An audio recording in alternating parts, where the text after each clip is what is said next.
ये कहानी दशकों पहले की है, जहाँ पर कश्मीर में उस वक्त बहुत ही ज़्यादा हमले हुआ करते थे। बहुत ही ज़्यादा आतंकी जो है वहाँ पर कोहराम मचा रहे थे। ये घटना है करीब 1900 और 2000 के बीच की, जहाँ पर आतंकी बहुत ही ज़्यादा उस वक्त पे कश्मीर में हमला किया करते थे।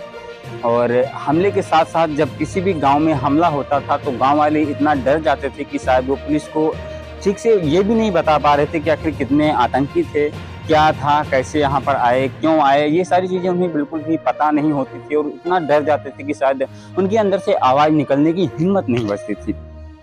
लेकिन इसी तरह जो है एक घटना होती है जिसमें एक पुलिस टीम जो होती है, घर में आतंकी छिपे होते हैं, वहाँ पर पहुँचती है। और पहुँचने के बाद जब उन परिवारों से पूछताछ करने की कोशिश करती है तो वो ठीक से बता नहीं पा रहे थे कि आखिर आतंकी यहाँ आए किस मकसद से थे और कहाँ गए वो। फिर पुलिस को उनके जो है चेहरे पर डर देखकर कहीं न कहीं एहसास हो जाता है कि शायद आतंकी यहाँ पर आए तो थे, लेकिन क्यों आए थे ये उन्हें पता नहीं था। लेकिन उन्होंने एहसास हुआ कि पीछे मक्का का खेत था, उस मक्के के खेत में शायद आतंकी छुप गए हैं अपनी जान बचाने के लिए। फिर बात क्या थी, पुलिस वालों ने अपने सिर पर कफन बांधा और उन्हें मिटाने के लिए निकल पड़े। जब मक्के के खेत में पहुंचे तो उन्हें एक पुलिस की जो है एहसास हुआ, एक पुलिसकर्मी को एहसास हुआ कि शायद यहाँ पर कहीं ना कहीं गोली चली है। उस गोली की आवाज़ के एहसास से सभी पुलिस टीम अलर्ट हो गई। अलर्ट होने के बाद उनका खात्मा करने के लिए रेडी हो गए।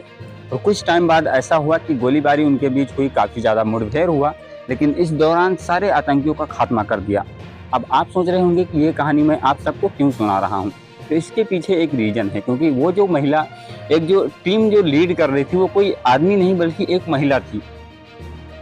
ऐसी महिला जो बचपन से जिसका शौक था कि वो ऐसे बेकसूर लोगों की जान बचाए और ऐसे बेकसूर लोगों को कभी ना कभी जो है कहीं ना कहीं मौत के घाट उतरने से बचाया जा सके। उनका बचपन से ही शौक था, लेकिन बचपन से शौक होने के बावजूद भी उनके माता पिता जो है, उनकी जब 4 साल की उम्र थी तो उनके पिता की देहांत हो गई, वो दुनिया से चले गए। लेकिन उनकी माँ ने अभी भी हार नहीं मानी थी और अपने सभी बच्चों को पढ़ाया लिखाया, उन्हें अच्छी पोस्ट जो है देने की कोशिश की। इसी बीच जब जो महिला थी उनका नाम था सायदा। सायदा अब बड़ी हो चुकी थी और उनकी माता का जो है इच्छा था कि अब वो कोई नौकरी करें। फिर अब वो तो चाहती थी कि मैं देश की सेवा करूं, लेकिन उनसे जो है कहीं ना कहीं उनकी जो माता थी वो उससे इनकार कर देती हैं कि आपको पुलिस में तो बिल्कुल भी भर्ती नहीं लेनी है, क्योंकि उस वक्त कश्मीर में इस तरीके से हमला हो रहे थे कि शायद हर किसी को ये देखकर डर लग रहा था कि क्या पता कब हमारी आखिरी सांस चल जाए। फिर ऐसे जब कुछ दिनों तक चलता रहता है, वो एक स्कूल टीचर के तौर पर जो है काम करने शुरू कर देती हैं, कि स्कूल में पढ़ाना शुरू करती हैं।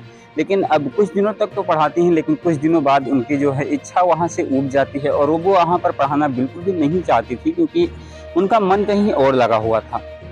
फिर कुछ दिनों बाद वो अपने माँ से कहती हैं कि माँ, मुझे जो है पुलिस में भर्ती लेना है।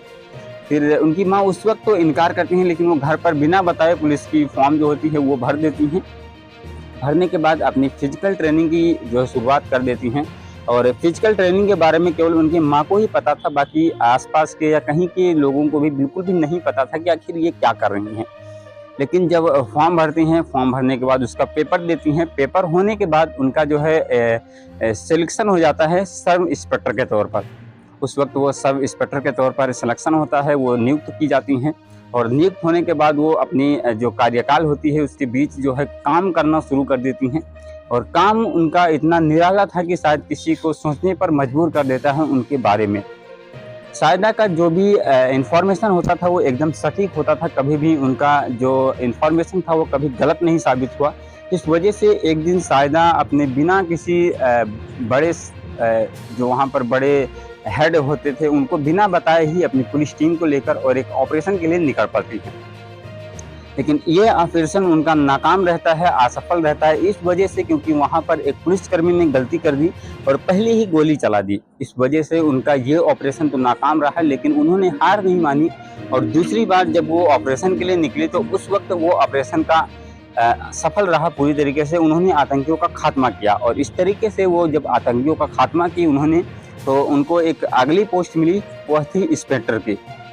अब वो इंस्पेक्टर के तौर पर काम कर रही हैं। काम करते करते अब वो थोड़ी जो है उनके अंदर ऐसी कला थी कि वो देखने में तो जो है कश्मीर की कली लगती थी, लेकिन शायद कली नहीं बल्कि लोगों के लिए खतरा थी, आतंकियों के लिए खतरा थी, क्योंकि आतंकियों को वो कभी भी नहीं चाहते थे कि वो किसी बेकसूर की जान लें और किसी बेकसूर को नुकसान पहुंचाएं। बाकी इस कहानी को सुनाने का मकसद आप सभी को परेशान करना या हैरान करना नहीं है, बल्कि लोगों के अंदर एक जागरूकता फैलानी है कि उन्होंने